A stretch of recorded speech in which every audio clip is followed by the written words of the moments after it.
Charmi TV Charu के मिर्जापुर में कुछ दिनों से सब कुछ बहुत ठीक चल रहा है।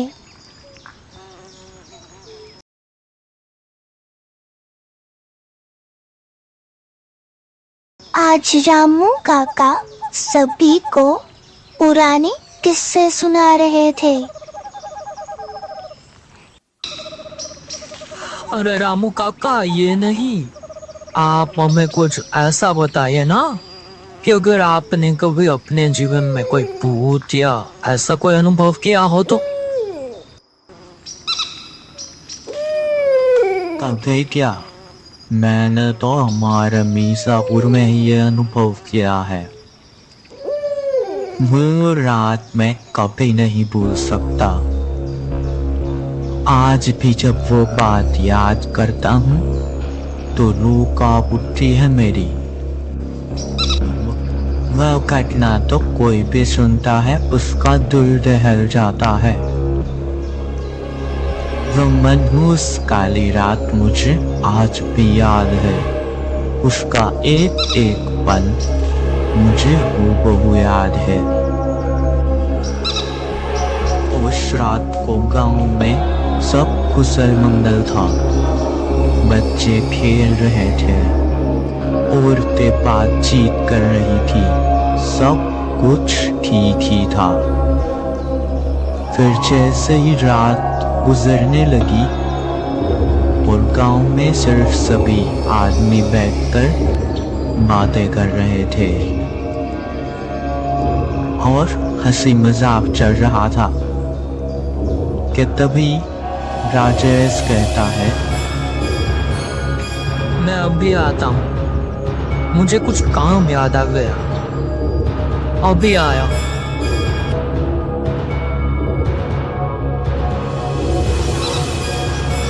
फिर सभी बातें करने लगे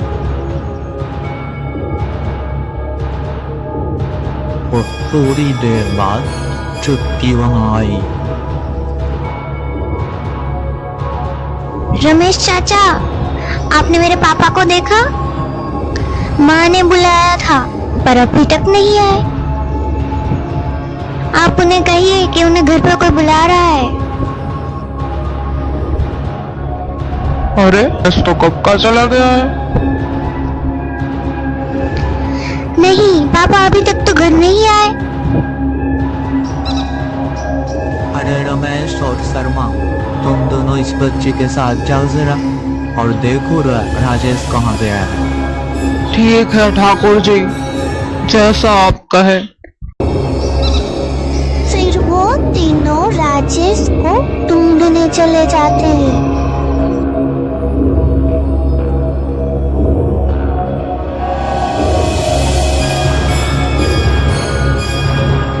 थोड़ी देर बाद रेशमा रमेश को ढूंढने आती है।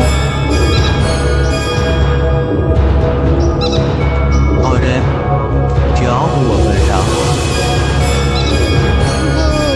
ठाकुर जी, मेरे वो अभी तक घर नहीं आए। मैंने उन्हें फोन भी मिलाया पर लग ही नहीं रहा है, तो सोचा खुद ही देख लेती हूँ। वो रमेश और शर्मा राजेश को ढूंढने गए थे। क्या मतलब अभी तक घर नहीं आए? नहीं आए। और राजेश भाई को ढूंढने क्या मतलब, क्या हुआ? कुछ नहीं बेटा, तुम घर जाओ, रमेश अभी घर आ जाएगा। सर ठाकुर को चिंता होने लगती है और वो सभी गांव वालों को लेकर उन तीनों को ढूंढने निकल पड़ता है कि तभी पता चलता है कि राजेश की बेटी जो रमेश और शर्मा के साथ गई थी वो तो अपने घर पहुंच गई है।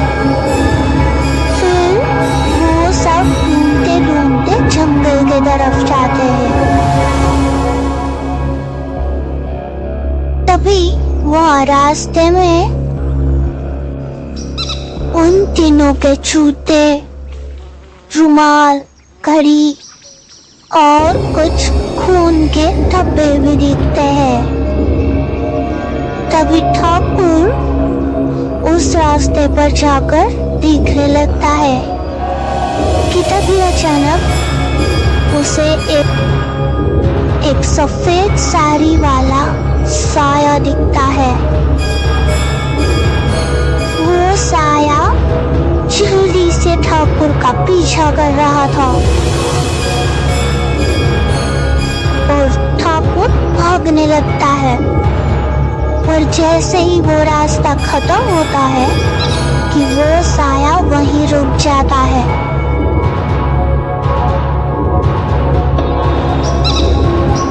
उस रात के बाद से पूरे मिर्जापुर में यूं ही खालीपन और सन्नाटे के साथ वक्त गुजरने लगता है कि वक्त के साथ पता चलता है उस रास्ते पर औरतों को कोई खतरा नहीं है। वो साया तो सिर्फ मर्दों को ही उठा कर ले जाता है। फिर सभी गांव वाले मिलकर उस